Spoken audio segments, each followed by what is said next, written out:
Bonjour, je vous présente le Tavreli, les échecs russes. Alors, c'est un jeu de stratégie abstrait à deux joueurs de la même famille que les échecs occidentaux, le chatranj, le shogi japonais ou le xiangqi chinois. Il existait un ancien jeu d'échecs russe appelé Tavreli, mais ses règles ont été perdues au fil du temps. Le Tavreli d'aujourd'hui est un jeu moderne qui a été recréé dans les années 1990 en combinant les règles des échecs et du bachni. L'objectif du Tavreli est le même que celui des échecs standards, attaquer le magus, le roi de l'adversaire. Alors, je vais vous présenter ici les pièces. Donc voici ce fameux magus. Et on va regarder un petit peu comment cela fonctionne. Donc le magus.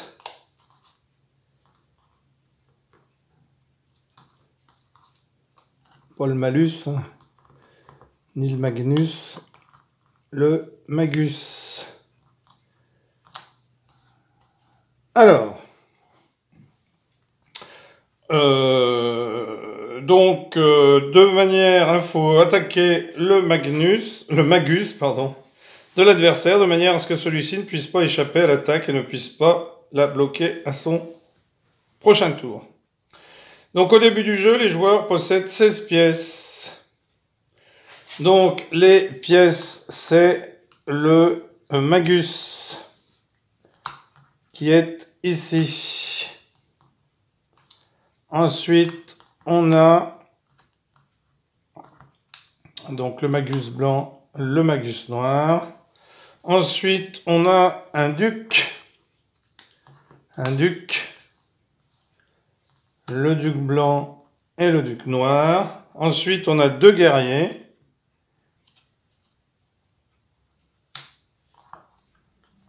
Ensuite, on a deux archers avec les flèches. Ensuite, on a deux cavaliers. Ensuite, on a 8 soldats. Donc, on va les placer donc de la manière suivante. Ici, hop, donc la tour. Donc la tour qui s'appelle un guerrier. Ensuite, à côté, bien, on va placer le cavalier qui s'appelle cavalier. Ensuite, on va placer un archer, c'est le fou, reconnaissable avec la flèche. Ensuite, on va placer la reine qui s'appelle le duc. À côté, on va placer le magus, le roi. Puis, on va replacer un autre archer. Ensuite, on va placer un autre cavalier. Et on va placer une tour. Et devant, bien entendu, on place les pions. Les pions qui sont appelés des soldats. Voilà. Alors, j'ai un soldat qui me manque, donc je vais le mettre comme ça. J'ai dû oublier de l'imprimer. Donc, hop, l'archer, non, il est là. Hop. Donc, vous placez vos pièces comme ceci. J'en ai fait un de plus là. Ici, on a, hop, le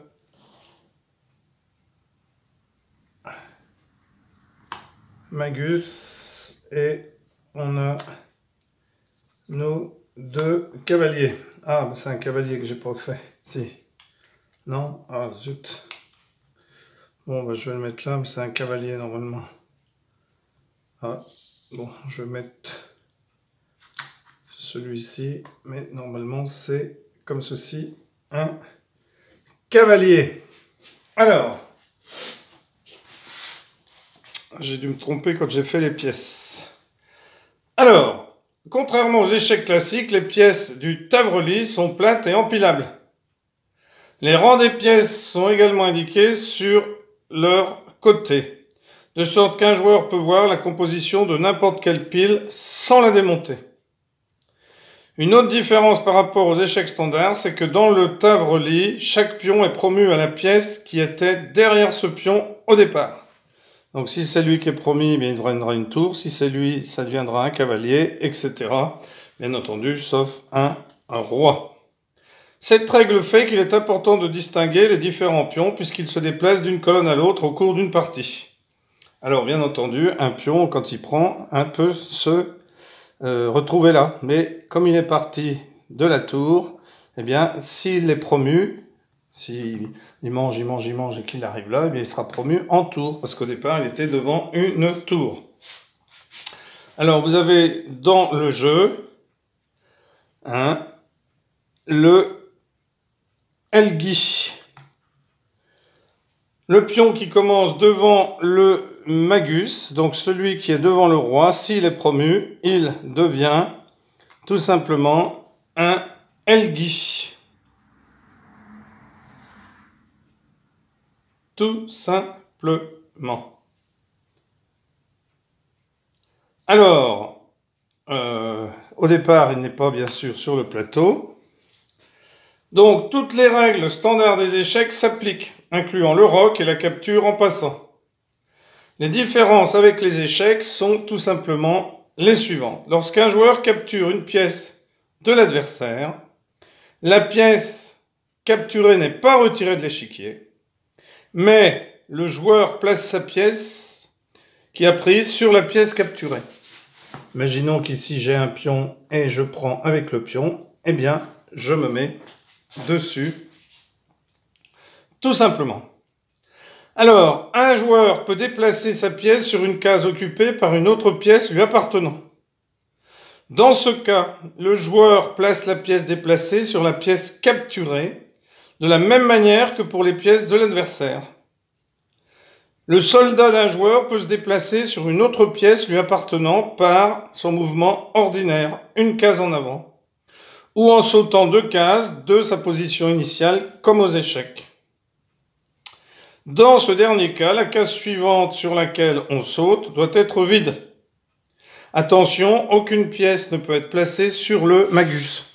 Donc ici, par exemple, eh bien, vous pourriez très bien mettre votre cheval sur le soldat.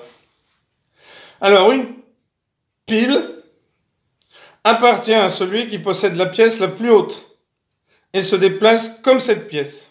Cependant, vous n'êtes pas obligé de déplacer une pile dans son ensemble. Je ne peux, par exemple, déplacer que la partie supérieure de celle-ci. Un nombre quelconque de pièces supérieures, en laissant la partie inférieure à sa place.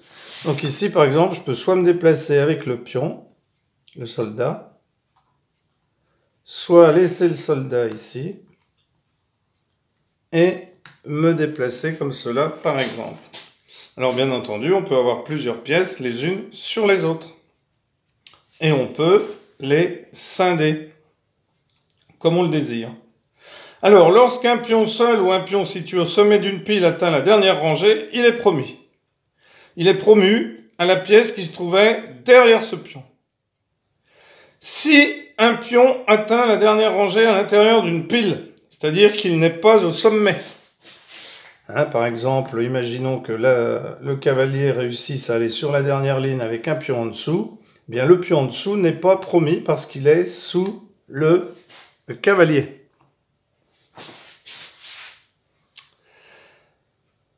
Mais, cependant, si le joueur décide de diviser sa pile et de laisser le pion, soit une pièce unique, soit au-dessus de la sous-pile restante, sur la dernière rangée, alors à ce moment-là, le pion est promis à la suite de ce mouvement de division.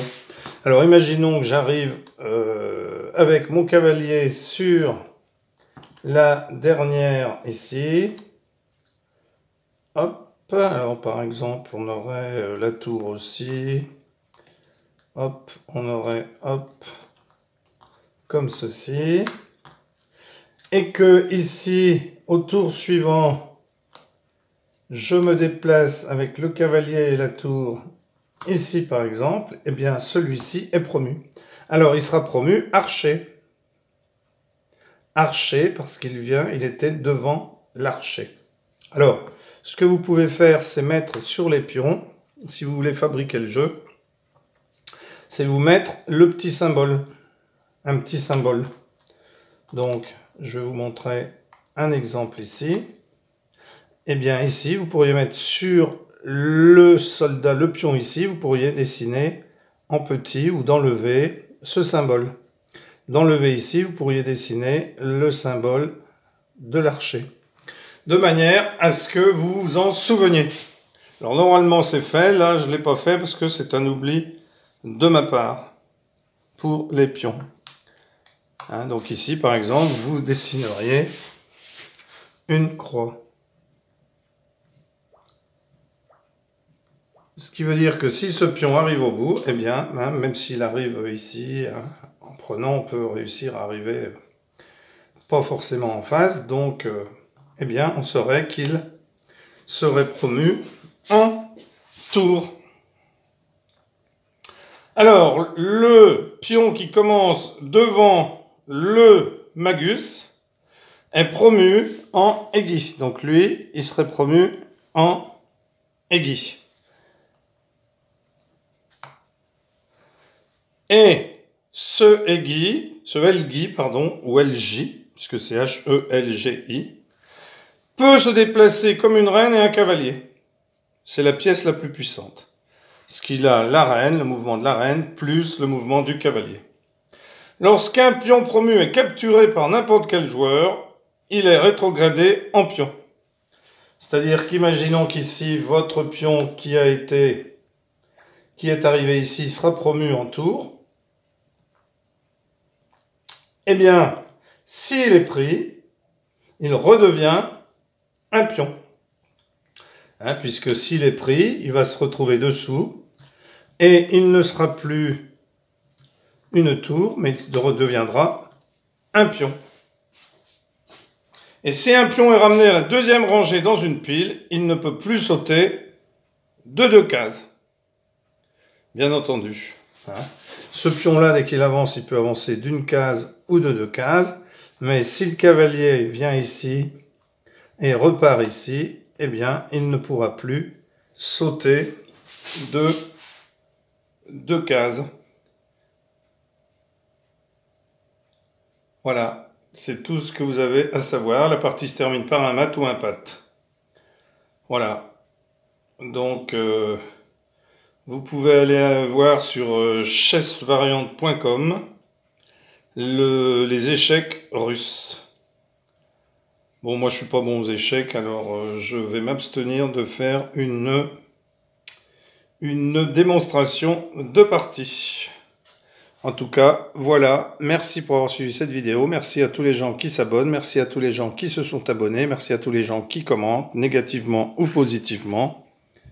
Au revoir, à bientôt.